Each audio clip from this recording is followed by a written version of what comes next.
देवर उठा लाया भाभी की नाबालिग छोटी बहन। वरुण अपने पूरे परिवार के साथ कविता को देखने उसके घर आया होता है, जहां सभी सोफे पर बैठे समोसे खा रहे होते हैं। तभी कविता चाय लेकर और छाया कचौरी लेकर हॉल में आती है और सभी को नाश्ता परोसते हुए कहती है, ये लीजिए आपके लिए चाय और ये कचौरी। सभी चाय कचौरी खाने लगते हैं। वहीं वरुण कविता को देखकर समोसे खाते खाते अपने हाथ रोक लेता है। ये देखकर सभी हैरान रह जाते हैं। तभी शांति कहती है, क्या हुआ, कुछ गड़बड़ है क्या? नहीं नहीं, मैं तो बस थोड़ा ध्यान केंद्रित कर रहा था कि आखिर इतने टेस्टी समोसे बनाए किसने हैं। अच्छा, तो क्या आपको स्वाद पसंद आया? स्वाद तो लाजवाब है ही, लेकिन जिसने ये बनाए हैं वो सच में बहुत खूबसूरत है। कविता जी, आपकी जितनी तारीफ की जाए कम है। इसका मतलब है कि आपको भाभी पसंद हैं। चलो, आखिरकार इस लड़के के मुंह से हाँ निकल ही गई। हमें तो लगा था कि आज भी मना कर देगा।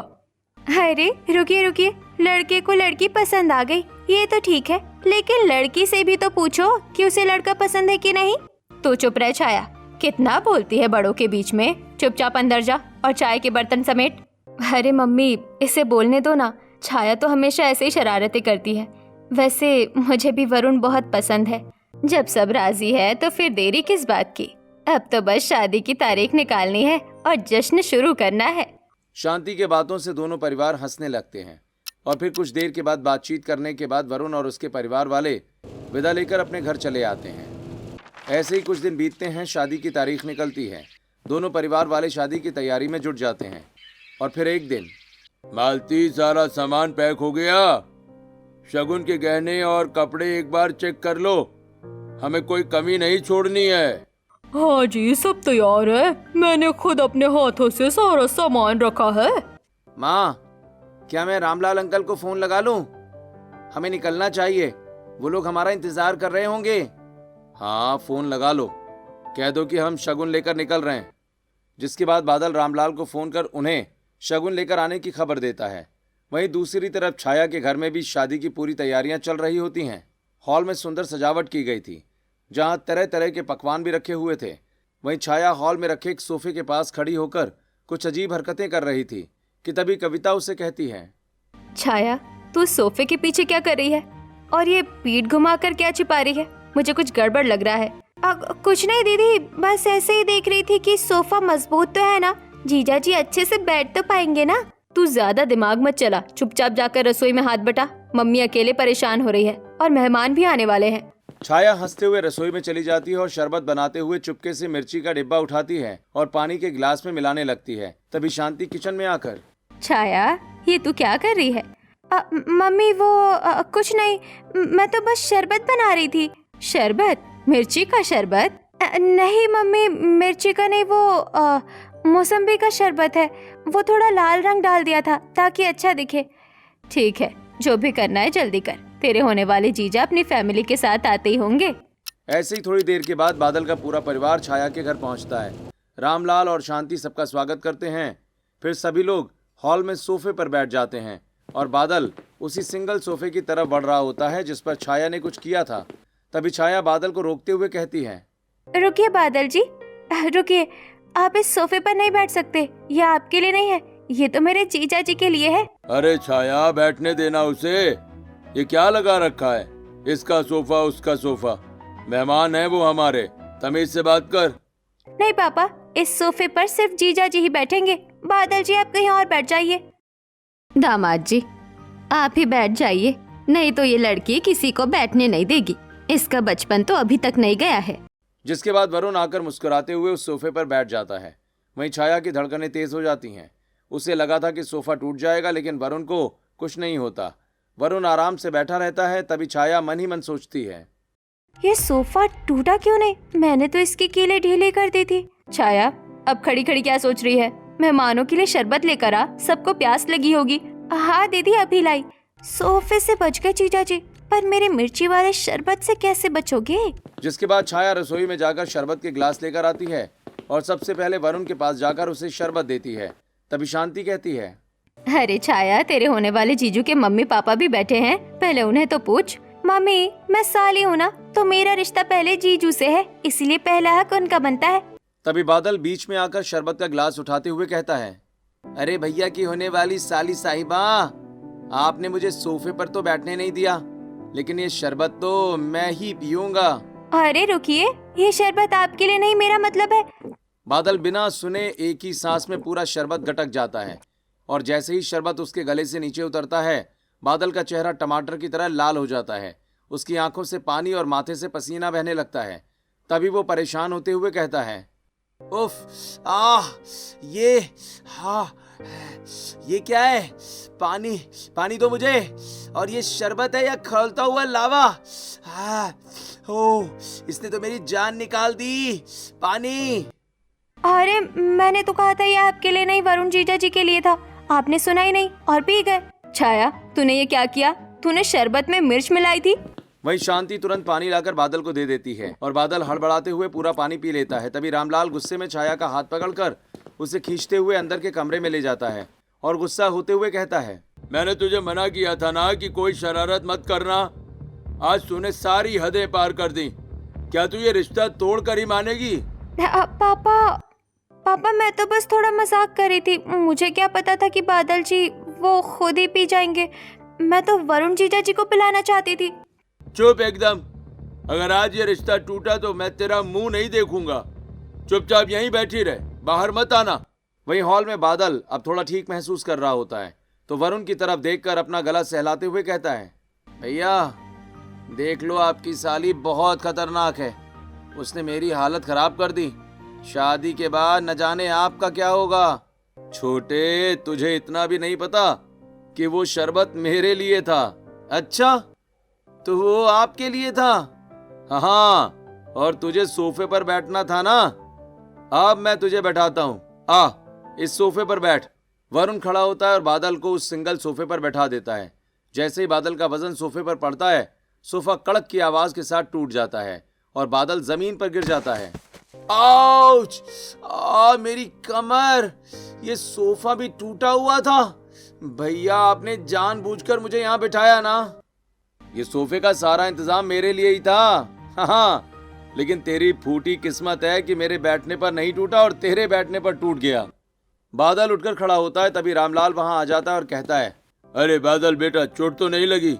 मेरी छोटी बेटी बड़ी नादान है, उसमें बचपना भरा हुआ है, उसे माफ कर दो बेटा। अरे कोई बात नहीं रामलाल जी, बच्चे शरारत नहीं करेंगे तो कौन करेगा? हमें कोई बुरा नहीं लगा। हाँ। इतना कहकर शगुन की सारी रस्में पूरी कर वरुण और उसके परिवार वाले अपने घरों को लौट आते हैं और फिर कुछ दिनों के बाद सगाई की बड़ी पार्टी रखी जाती है। स्टेज पर सगाई की रिंग सेरेमनी होती है। फिर वरुण स्टेज से नीचे उतरता है। तभी उसे देख छाया कहती है, जीजू लगता है आप खड़े खड़े थक गए हैं, आप थोड़ा बैठकर आराम कर लो। नहीं छाया, मैं ठीक हूँ। पिछली बार सोफे वाला हादसा मैं भूला नहीं हूँ। अरे जीजू आप तो डर गए, इस बार कुछ नहीं होगा। छाया ऐसा कहकर वरुण को एक गोल कुर्सी के पास ले जाती है जो चादर से ढकी हुई थी। छाया उसे बैठने के लिए कहती है। तभी बादल वहां आ जाता है और अपने भाई के कान में कहता है, भैया थोड़ा संभल कर। आपको पता है ना कि आपकी साली कितनी खतरनाक है। मुझे लगता है इसमें भी कोई चाल है। हाँ भाई, मुझे पता है, लेकिन शायद इसे नहीं पता कि हम भी कम चालाक नहीं हैं। छाया वरुण को ऐसा कहते हुए सुन लेती है और कहती है, अरे जीजू इस बार कोई चालाकी नहीं है, मैं आपको खुद बैठकर दिखा देती हूँ। छाया उस कुर्सी पर पहले खुद बैठ जाती है, उसके बाद खड़े होकर अपने जीजा जी को बैठने के लिए कहती है। फिर वरुण उस पर बैठ जाता है और उसके बगल में बादल के बैठते ही चादर के नीचे रखा हुआ पानी का गुब्बारा फूट जाता है, जिससे बादल पूरी तरह गीला हो जाता है। ये देखकर शांति गुस्सा होते हुए कहती है, छाया तूने फिर शरारत की। ये लड़की कभी नहीं सुधरने वाली। बेटा इस लड़की ने तुम्हें गीला कर दिया। आओ बेटा, मैं तुम्हें बंटी के कपड़े दे देती हूँ, कपड़े बदल लो। बादल खड़ा होकर वहां से जाने लगता है और जाते हुए अपने मन में कहता है, अभी तो शादी भी नहीं हुई है और इसने मेरी हालत खराब कर दी। भगवान बचाए इस लड़की से। ऐसे ही सगाई की रस्म भी खत्म होती है। सभी अपने अपने घर चले जाते हैं। धीरे धीरे समय बीतता है और फिर शादी के दिन धूमधाम से बारात कविता के घर आती है, जहां जोर शोर से नाच गाना चल रहा होता है। वहीं 7 फेरे होने के बाद वरुण अपने जूते ढूंढने लगता है और छाया से कहता है, चलो भाई अब मेरे जूते दे दो। क्या मुझे ऐसे ही नंगे पैर घर भेजोगे? जीजू जूते तो मिल जाएंगे, लेकिन पहले पैसे निकालने पड़ेंगे। नेक के बिना जूते नहीं मिलेंगे। भैया मेरे जूते तो मेरे पास ही हैं, मैं तो घर जा रहा हूँ। ऐसा कहकर बादल जब अपने जूते ढूंढता है तो उसे पता चलता है कि उसके जूते भी वहां नहीं हैं। तभी वो, अरे भैया मेरे जूते भी गायब हैं। तुम्हें पता नहीं कि मेरी एक साली है जो बहुत शरारती है, ये सब उसी ने किया होगा। हाँ बादल जी, जूते मेरे पास है। अगर आप दोनों को अपने जूते चाहिए तो पूरे 51,000 रुपए लगेंगे। क्या 3,000 रुपए के जूते के लिए 51,000? ये तो भाई सरासर लूट है। ये नेक है और साली का हक भी। पैसे दो और जूते लो, वरना नंगे पैर ही बारात वापस ले जाओ। ठीक है भैया की साली साहिबा, मैं आपको आपका हक देता हूँ। ये लीजिए 51,000, अब जूते दे दो।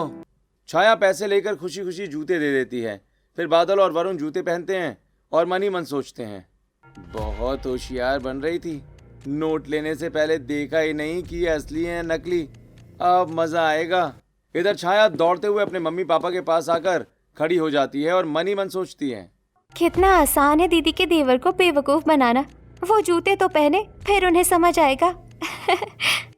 उधर जैसे ही बादल जूते पहनकर चलता है तभी अचानक जोर से चिल्ला पड़ता है।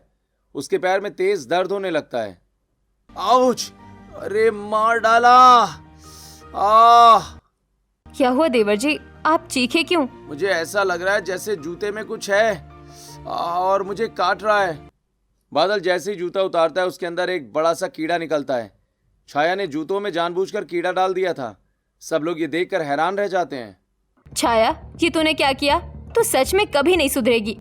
ऐसे ही कुछ वक्त और बीतता है और फिर विदाई के समय कविता और छाया एक दूसरे से गले मिलकर रोने लगती हैं और फिर चुपचाप किनारे खड़ी हो जाती हैं। तभी बादल कहता है, अभी तक इसने मुझे रुलाया है और अब खुद रो रही है। देखो तो कैसा नाटक कर रही है ये लड़की। आपको मजाक लग रहा है? मेरी दीदी मुझसे दूर जा रही है। आपको क्या पता कि बहन का बिछड़ना क्या होता है? सॉरी छाया, मैं आपको हर्ट नहीं करना चाहता था। मैं तो बस मूड ठीक करने के लिए मजाक कर रहा था। मुझे माफ कर दो। कोई बात नहीं, आप जीजू के भाई हो, इतना मजाक तो चलता है। और वैसे भी वो मजाक तो जीजू के लिए थे, आपके लिए नहीं थे। हाँ मैं जानता हूँ, वैसे मुझे आपकी शरारतों की आदत पड़ चुकी है। अगर मुझे कभी आपसे बात करनी हो तो मैं कैसे कर सकता हूँ? ठीक है, मेरा नंबर ले लीजिए। फिर छाया और बादल एक दूसरे से नंबर एक्सचेंज कर लेते हैं और विदाई के बाद कविता अपने ससुराल चली आई। लेकिन बादल और छाया के बीच सिलसिला थमा नहीं। दोनों के बीच फोन पर घंटों बातें होने लगती हैं। शुरुआत शरारतों और झगड़ों से हुई थी, लेकिन अब धीरे धीरे ये बातचीत दोस्ती और फिर एक आकर्षण में बदलने लगी थी। ऐसे ही एक दिन शांति छाया के कमरे में आती है और उसे फोन पर बात करते हुए देख कहती है, किससे बात कर रही है तू छाया? माँ, दीदी के देवर से। बेटा बातें तो होती रहेगी, लेकिन अभी तो पढ़ाई पर ध्यान दे। तेरे एग्जाम पास ही हैं, रिजल्ट बिगड़ा तो तेरी खैर नहीं, सोच लेना। दूसरी तरफ बादल भी छाया से बात करने के बहाने ढूंढने लगता है, लेकिन उसके आसपास सभी के होने की वजह से वो छाया से बात नहीं कर पाता। ऐसे ही कुछ दिन बीत जाते हैं और फिर एक दिन वो अपनी भाभी को उदासी से काम करते देखकर कहता है, भाभी आप सुबह से बहुत शांत हैं, चेहरा भी उतरा हुआ है, लगता है आपको अपने मम्मी पापा की याद आ रही है। हाँ बादल, आज मुझे सुबह से ही छाया की बहुत याद आ रही है। जब मैं अपने मायके में थी तो छाया हमेशा मेरे आगे पीछे घूमती रहती थी और मुझे हंसाती थी। बस इतनी सी बात? भाभी आप बिल्कुल चिंता मत कीजिए, चलिए मैं आपको अभी आपके मायके लेकर चलता हूँ, हम सबसे मिलकर आएंगे। सच में? ठीक है, तो रुकिए, मैं तैयार होकर आती हूँ। इतना कहकर कविता अपने कमरे में जाकर तैयार होकर बाहर आ जाती है और बादल के साथ गाड़ी में बैठकर कुछ ही घंटों में जैसे ही अपने घर के सामने पहुंचती है वैसे ही शांति और रामलाल बाहर आ जाते हैं और छाया भी दौड़ती हुई बाहर आकर अपने दीदी के गले लग जाती है। वहीं बादल भी छाया से गले मिलने आगे बढ़ता है, लेकिन छाया पीछे हट जाती है। बादल मन ही मन कहता है, अरे यार ये मुझे इग्नोर क्यों कर रही है। तभी बादल देखता है कि छाया ने आज एक सुंदर शरारा कुर्ता पहना होता है, लेकिन उसका दुपट्टा जमीन पर घिसट रहा होता है। तभी बादल उसे चिढ़ाते हुए कहता है, वैसे छाया ये कपड़े किसी बंदरिया ने सिले हैं क्या? दुपट्टा ऐसे लटका है जैसे झाड़ू लगा रही हो। अच्छा, आप मेरा मजाक उड़ा रहे हैं? ये मैंने शहर के बड़े डिजाइनर से सिलवाया है, आपकी पसंद ही खराब है। डिजाइनर? मुझे तो वो डिजाइनर भी कोई बंदरिया ही लगती है जिसने तुम्हें ये जोकर वाले कपड़े थमा दिए हैं। बादल की बात सुनकर घर के सभी सदस्य जोर जोर से हंसने लगते हैं। वहीं छाया का चेहरा गुस्से से लाल हो जाता है और वो कहती है, देखो दीदी, आपके देवर कैसे मजाक उड़ा रहे हैं मेरा। भाई मुझे बीच में मत घसीटो, तू जाने और वो जाने। अच्छा, सब लोग मेरा मजाक उड़ा रहे हो, ठीक है अभी बताती हूँ आप सबको। अरे क्या सोच रही है, ये सामान तो अंदर ले जा, मेरे कपड़े मेरे कमरे में रख देना और देवर जी के कपड़े गेस्ट रूम में रख देना। जिसके बाद छाया बादल का सूटकेस उसके गेस्ट रूम में पहुंचा देती है और इधर उधर झांकते हुए धीरे से सूटकेस खोलकर उसकी नई पैंट और शर्ट निकालकर कैंची से काट देती है और वापस वहीं रखकर वहां से चली जाती है। थोड़ी देर के बाद बादल अपने कमरे में जाकर वॉशरूम से नहा धोकर आता है। फिर वो जैसे ही अपने कपड़े पहनता है तो उसे कटे फटे देखकर अपने आप से, हे भगवान, अब ये किसने कर दिया, अब मैं क्या पहनूं। बादल मजबूरी में वही कपड़े पहनकर बाहर आता है। उसकी पैंट नीचे से फटी हुई होती है और शर्ट की आस्तीनें गायब रहती हैं। ये देखकर सभी लोग हैरान हो जाते हैं। तभी कविता कहती है, अरे देवर जी, ये आपने क्या पहना है। दीदी, आपके देवर ने किसी बंदर से कपड़े सिलवाए हैं तो ऐसे ही होंगे ना। मुझे पता है कि ये हरकत किसने की है। सब लोग छाया की तरफ देखने लगते हैं। ये देख छाया कहती है, अरे आप लोग मेरी तरफ ऐसे क्यों देख रहे हो, मैंने कुछ नहीं किया। छाया, ये तुम्हारी शरारत है ना, ये अच्छी बात नहीं है। मेहमान के कपड़ों के साथ ऐसा व्यवहार कोई नहीं करता। कोई बात नहीं भैया, आप मेरे कपड़े पहन लीजिए। जिसके बाद शांति बादल को बंटी के कुछ नए कपड़े पहनने के लिए दे देती है। ऐसे ही बादल और कविता कुछ दिन वहीं रुकते हैं और इन दिनों में बादल और छाया के बीच मीठी नोक-झोंक और रोमांटिक छेड़छाड़ चलती रहती है। लेकिन अब विदाई का समय आ गया था। छाया उदास होते हुए अपनी बहन से कहती है, दीदी फिर से जा रही हो, अब पता नहीं कब आओगी, मेरा फिर से मन नहीं लगेगा। हम जल्दी आएंगे छाया, तुम अपना ख्याल रखना। बादल और कविता उदास मन से वापस अपने घर लौटते हैं। वहीं अब घर आने के बाद बादल का मन नहीं लग रहा होता है। वो पूरे दिन फोन पर लगा रहता है। उधर छाया भी अपनी पढ़ाई छोड़कर सारा समय मोबाइल पर बादल से बातें करने में बिताती है। ऐसे ही एक दोपहर कविता के पास उसकी माँ शांति का फोन आता है और शांति कविता से कहती है, बेटा, तेरी बहन आजकल पूरा दिन तेरे देवर से बातें करने में लगी रहती है और अपनी पढ़ाई पर भी ध्यान नहीं दे रही है। तुझे उन दोनों को समझाना चाहिए। मैं क्या करूँ माँ, कहीं मैं उन्हें समझाऊं तो मेरे देवर को बुरा न लग जाए। आप छाया को समझाओ, मैं देवर जी को कुछ नहीं कह सकती। इतना कहकर कविता फोन रख देती है।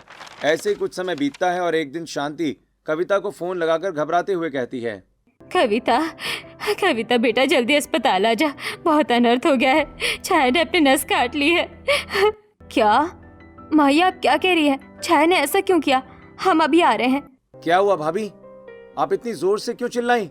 बादल, छाया ने अपनी कलाई काट ली है, वो अस्पताल में है, मुझे तुरंत वहाँ जाना होगा। मैं भी आपके साथ चलूंगा। जिसके बाद कविता अपने कमरे की तरफ भागती है और थोड़ी देर के बाद वो अपने पति और देवर के साथ अस्पताल पहुंच जाती है। ऐसे ही कुछ दिन बीतते हैं और एक दिन अचानक घर का दरवाजा खुलता है। बादल छाया के साथ घर के अंदर आता है, जो पूरी तरह दुल्हन के लिबास में सजी हुई होती है। छाया की मांग में सिंदूर और गले में मंगलसूत्र होता है। वही पूरा परिवार उसे देखकर सन्न रह जाता है। ये क्या तमाशा है बादल, तू छाया को इस हाल में घर में क्यों लाया है, और ये सिंदूर। तभी छाया आगे बढ़कर मालती के पैर छूती और कहती है, सासू माँ, मैंने आपके बेटे से शादी कर ली है, अब मैं इस घर की छोटी बहू हूँ।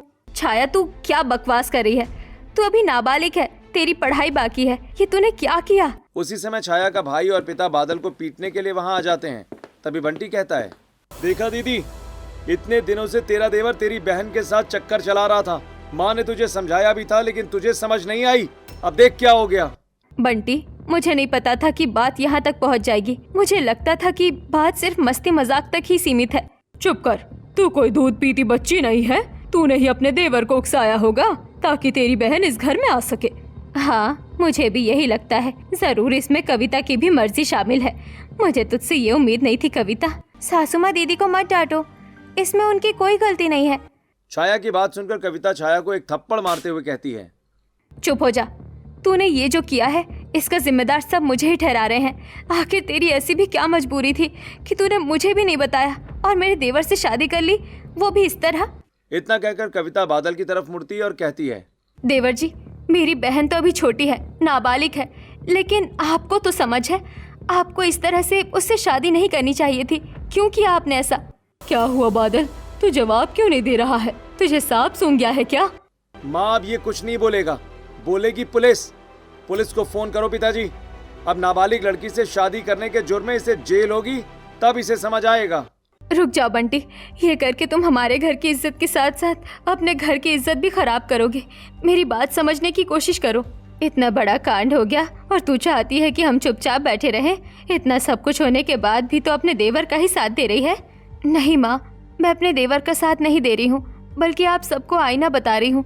अगर बात आगे बढ़ी तो हम दोनों परिवारों की इज्जत सड़क पर आ जाएगी। कविता अपने घर वालों को अपने रिश्ते का हवाला देकर किसी तरह समझाकर वापस भेज देती है। छाया और बादल भी अपने कमरे में चले जाते हैं। अगले दिन सुबह छाया उठकर हॉल में आती है, लेकिन कोई भी छाया से बात नहीं कर रहा होता है। जिसके बाद छाया रसोई में जाती है और अपनी सास के लिए चाय बनाने की कोशिश में रसोई पूरी तरह अस्त व्यस्त कर देती है। लेकिन वो जैसे तैसे चाय बना लेती है। फिर वो अपनी सास को चाय लाकर दे देती है। वहीं मालती चाय पीकर, चाय बनाई है या मिट्टी का पानी? इसमें ना चीनी है ना चाय पत्ती का सही स्वाद। एक तो मेरा बेटा अपनी भाभी की नाबालिग बहन उठा लाया, ऊपर से इसे काम करना भी नहीं आता। मम्मी जी, मैं सीख रही हूँ ना, धीरे धीरे सब सीख लूंगी। हाँ, पढ़ाई लिखाई छोड़कर तूने ये रास्ता चुना है, अब तुझे ये सब सुनना ही पड़ेगा। घर संभालना खिलौनों का खेल नहीं है। ऐसे ही वक्त बीतता है और अगले दिन छाया छत पर कपड़े सुखा रही होती है। वहीं कविता फूलों में पानी दे रही थी। तभी पड़ोसन कामनी और सरिता उसे छत से देखकर कविता से कहती हैं, अरे कविता, तुम्हारी बहन यहाँ क्या कर रही है? कुछ नहीं, बस कुछ दिन मेरे साथ यहाँ रहने आई थी। ऐसा कहकर कविता बात को टाल देती है और पड़ोसियों को कुछ नहीं बताती। इधर बादल ने नाबालिग लड़की से शादी तो कर ली थी, लेकिन पुलिस के डर से अब वो भी डरा सहमा रहने लगा था। ऐसे ही एक दिन छाया अपने कमरे में बैठी मनी मन सोच रही थी। पहले तो ये मुझे हरदम बात किया करते थे, लेकिन आजकल तो मुझे फोन ही नहीं करते, बस ऑफिस में ही बिजी रहते हैं। तभी कविता वहां आकर छाया को समझाते हुए कहती है, छाया, तू क्या चुपचाप दिन भर बैठी रहती है? अरे पढ़ाई लिखाई पर ध्यान दे, ये तेरी पढ़ने लिखने की उम्र है। लेकिन छाया कविता की बातों को अनसुना कर देती है। और फिर अगले दिन छाया बादल को ऑफिस जाते समय बाय कर रही होती है कि तभी कामिनी छाया को बाय करते हुए देख लेती है। जिसके बाद दोनों कविता के घर आकर उससे कहती है, अरे कविता, ये तुम्हारी बहन छाया यहाँ क्या कर रही है? और वो भी सुहागन के भेष में? इसने तुम्हारे देवर से शादी कर ली क्या? नहीं नहीं, वो तो बस कुछ दिन रहने आई है और उसने स्कूल ड्रामे में पार्टिसिपेट किया है, इसीलिए सुहागन के भेष में है, ऐसा कुछ नहीं है। अच्छा ये बात है, हमें लगा तुम्हारा देवर नाबालिग लड़की से ब्याह करके ले आया है। कविता, तुम्हें पता है नाबालिग लड़की से शादी करना कितना बड़ा जुर्म है? इतना कहकर पड़ोसने वहां से चली जाती हैं। ऐसे ही धीरे धीरे समय बीतता है और कविता देखती है कि छाया पूरा दिन बस यहाँ वहाँ बैठने और अपने पति का इंतजार करने में ही बिता रही है। वो काफी बार उसे समझाने की कोशिश भी करती है, लेकिन कोई फायदा नहीं होता। ऐसे ही कुछ दिन और बीतते हैं और फिर एक दिन कविता किचन में खाना बना रही थी कि तभी छाया वहां पर आती है और कहती है, दीदी, आप सभी के लिए खाना बना रही हो ना? अगर आप बुरा ना मानो तो आज का खाना मैं बना लूं? ठीक है, बना ले। इतना कहकर कविता वहां से चली जाती है और छाया खाना बनाने लगती है। ऐसे ही रात होती है और फिर रात को छाया डाइनिंग टेबल पर सबको खाना परोसती है। वो सबसे पहले अपने पति को खाना सर्व करती है। तभी बादल एक निवाला रोटी और सब्जी खाकर गुस्सा होते हुए कहता है, ये क्या है छाया? रोटी है या ईंट? ये तो चबाई भी नहीं जा रही। क्या तुम्हें कुछ भी करना नहीं आता? मैंने इतने प्यार से आपके लिए रोटियां बनाई थी, आप तारीफ करने के बजाय मुझ पर चिल्ला रहे हैं। प्यार से पेट नहीं भरता छाया। अगर खाना नहीं बनाना आता तो भाभी की मदद ले लेती। मेरा मूड खराब कर दिया सब। छाया रोती हुई अपने कमरे में भाग जाती है। बादल छाया के पीछे कमरे में चला जाता है और देखता है कि छाया कमरे में बैठी रो रही है। बादल उसे मनाने की कोशिश करता है, लेकिन छाया नहीं मानती। उधर अपनी सास के कहने पर कविता अपना खाना छोड़कर बादल के कमरे में आती है और उन दोनों को इस तरह देखकर बादल का हाथ पकड़कर छत पर ले जाती है और कहती है, बादल, अब तक तो मैं गुस्से में थी, इसीलिए मैंने तुमसे कुछ नहीं पूछा, लेकिन अब मुझे सच बताओ, तुमने इस नाबालिग लड़की से शादी क्यों की? भाभी मैं क्या करता, हमारा नंबर एक्सचेंज हुआ, बातें शुरू हुई, मुझे वो पसंद थी, पर मैं उसका बालिग होने का इंतजार करना चाहता था। फिर अचानक ये शादी क्यों, और वो भी मंदिर में छुपकर? उसने मुझ पर दबाव डाला। वो कहती थी कि अगर मैंने शादी नहीं की तो वो जान दे देगी। जब उसने अपनी नस काट ली तो मैं बुरी तरह से घबरा गया। इसका मतलब ये शादी सिर्फ एक डर की वजह से हुई है, प्यार के कारण नहीं? भाभी मैं उससे प्यार करता हूँ, पर उसकी जिद ने सब बिगाड़ दिया। मैं चाहता था कि वो पहले अपनी पढ़ाई पूरी करे। बादल से ये सब कुछ जानकर कविता नीचे आती है और देखती है कि छाया कमरे में बैठी रो रही है। तभी कविता उसके पास जाकर बैठ जाती है और उससे कहती है, छाया, तुझे पता भी है प्यार और अट्रैक्शन में क्या फर्क होता है?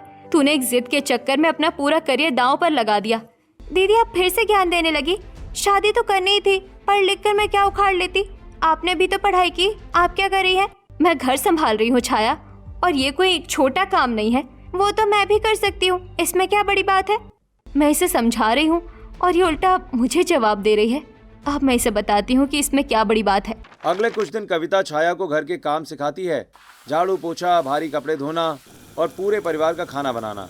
और फिर एक दिन छाया पूरे परिवार का खाना बनाकर डाइनिंग टेबल पर लगाती है। सभी लोग छाया के हाथ का बना खाना खाकर उसमें कमियां निकालने लगते हैं। किसी को चावल कच्चे लगते हैं तो किसी को सब्जी में नमक ज्यादा। ये सब सुनकर छाया उदास हो जाती है और कहती है, मैंने इतनी मेहनत से खाना बनाया, लेकिन किसी को मेरी मेहनत की कदर नहीं है।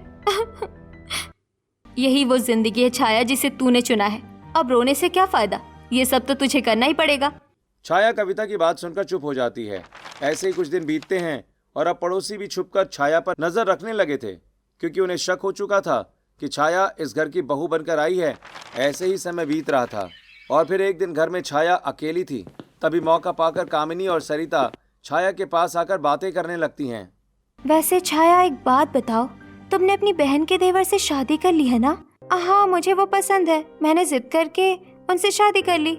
तभी कविता वहां आकर ताली बजाते हुए कहती है, वाह छाया, तुम तो एक्टिंग में बिल्कुल परफेक्ट होती जा रही हो। इस बार के ड्रामे का अवार्ड तुम्हें ही मिलेगा। ऐसा कहकर कविता छाया के पास आकर उसके कान में कहती है, बेवकूफ लड़की, अगर तूने इन्हें सच बता दिया तो ये पुलिस कंप्लेन कर देंगे और तेरा पति जेल चला जाएगा, इसीलिए चुपचाप एक्टिंग कर। कविता की बात सुनकर छाया भी एक्टिंग करने लगती है और कहती है, हाँ, मैं अपनी एक्टिंग की प्रैक्टिस बहुत अच्छी तरह करूंगी, ये अवार्ड मुझे ही जीतना है। पड़ोसी पूरी तरह कंफ्यूज हो जाते हैं और वहां से चले जाते हैं। ऐसे ही समय बीत रहा था और एक दिन छाया अपने कमरे में चुपचाप बैठी होती है। तभी कविता उसके कमरे में आकर उसे समझाते हुए कहती है, छाया, तुझे कितनी बार समझाया है कि तेरे पेपर होने वाले हैं, पढ़ाई पर ध्यान दे। दीदी आपको बताया तो है कि मेरा पढ़ाई में मन नहीं लगता, ये आते ही होंगे। मैं इन्हीं का इंतजार कर रही थी, मैं उनसे बहुत प्यार करती हूँ। नहीं छाया, ये प्यार नहीं है। प्यार वो होता है जिसमें ठहराव हो, और प्यार जीवन को बर्बाद नहीं करता, बल्कि प्यार में तो ठहराव होता है। जिस बचपने को तू प्यार समझ रही है वो सिर्फ कुछ समय का अट्रैक्शन है। तभी बादल वहां आ जाता है और ये सारी बातें सुनकर कहता है, छाया, मैं तुम्हें समझाने की कोशिश कर रहा था पर तुमने बच्चों जैसी जिद की और इसीलिए मुझे तुमसे शादी करनी पड़ी। तो क्या आप अब मुझसे प्यार नहीं करते? प्यार करता हूँ, इसीलिए तो इस दलदल में कूदा हूँ यार। लेकिन ये तुम्हारी शादी की उम्र नहीं है। इस उम्र में शादी करके ना ही तुम घर की जिम्मेदारी उठा सकती हो और ना ही अपना करियर बना सकती हो। छाया को पहली बार अपनी गलती का एहसास होने लगता है। उसे समझ आता है कि उसने कितनी बड़ी भूल कर दी है। वो रोते हुए कहती है, दीदी मैं समझ गई हूँ, मैंने बहुत बड़ी गलती की है। अब मैं क्या करूँ? क्या मेरा भविष्य खत्म हो गया? नहीं छाया, अभी भी वक्त है। अगर तू चाहे तो सब ठीक हो सकता है, पर तुझे मेरी एक बात माननी होगी। हम बैठकर इसका हल निकालेंगे। ठीक है दीदी, मैं आपकी हर बात मानने के लिए तैयार हूँ। जिसके बाद कविता अपने मायके फोन करती है और अपने मायके वालों को समझा बुझाकर अपने ससुराल बुला लेती है। थोड़ी देर के बाद रामलाल, शांति और बंटी घर पहुंचते हैं। वरुण, तरुण और मालती भी हॉल में इकट्ठा होते हैं। तभी रामलाल कहता है, हमें यहाँ क्यों बुलाया गया है कविता? क्या तुम्हारी इस बहन ने फिर कोई नया ड्रामा किया? हमें अब इससे कोई मतलब नहीं है। हमारी तो समाज में नौक कट गई है। लोग पूछते हैं कि छोटी बेटी कहाँ है, तो हमारे पास कोई जवाब नहीं होता। पापा गुस्सा थूक दीजिए। छाया को अपनी गलती का एहसास हो गया है। वो अब अपनी पढ़ाई पूरी करना चाहती है और अपने भविष्य को संवारना चाहती है। लेकिन कविता, शादी तो हो चुकी है, अब समाज क्या कहेगा? और बादल का क्या? भाई हमें डर है कि कहीं कोई पुलिस केस ना हो जाए। बादल का करियर शुरू होने से पहले ही खत्म हो जाएगा। पापा जी, मैंने सब सोच लिया है। अगर हम अभी चुपचाप छाया को वापस घर भेज दे और वो अपनी पढ़ाई पर ध्यान दे तो किसी को कुछ पता नहीं चलेगा। पर ये शादी, इसका क्या होगा? मांग का सिंदूर और ये मंगलसूत्र? सासू माँ, मैं ये सब उतार दूंगी। मैं अभी अपनी जिम्मेदारियाँ उठाने के लायक नहीं हूँ। मैं बादल जी के लिए एक बोझ नहीं बल्कि उनकी ताकत बनना चाहती हूँ। मैं अपनी ग्रेजुएशन पूरी करूंगी। छाया, मुझे खुशी है कि तुमने ये फैसला लिया। मैं भी यही चाहता था। मैं तुम्हारा इंतजार करूंगा, पर पहले तुम्हें खुद को साबित करना होगा। थैंक यू बादल जी। मैं आपसे वादा करती हूँ कि मैं मन लगाकर पढ़ूंगी। क्या आप मुझसे कभी कभी फोन पर बात करेंगे? हाँ, कभी कभी बात कर लिया करेंगे, पर प्रॉमिस करो कि पढ़ाई के समय सिर्फ पढ़ाई होगी। जिसके बाद छाया अपने सामान पैक करके हॉल में आती है और अपनी दीदी कविता के गले लगकर कहती है, थैंक यू दीदी, आपने सच दिखाकर मेरी आंखें खोल दी। फिर रामलाल और शांति अपनी बेटी को वापस घर ले जाते हैं। समय तेजी से बीतने लगता है। छाया ने दिन रात एक कर दिया है और कॉलेज में टॉप करती है और अपनी ग्रेजुएशन पूरी कर लेती है। इन 3 सालों में बादल और छाया के बीच का रिश्ता और भी गहरा और परिपक्व हो गया था। वहीं अपनी बेटी के रिजल्ट पर रामलाल कहता है, शांति, आज हमारी छाया का रिजल्ट आया है। उसने पूरे जिले में टॉप किया है और अब वो बालिग भी हो गई है। हाँ जी, अब समय आ गया है जब हम इसकी विदाई पूरे मान सम्मान के साथ करें। बादल बेटा भी अब प्रमोट होकर बड़े पद पर पहुंच गया है। जिसके बाद रामलाल और शांति मिलकर बादल के परिवार वालों से छाया की शादी की बात करते हैं।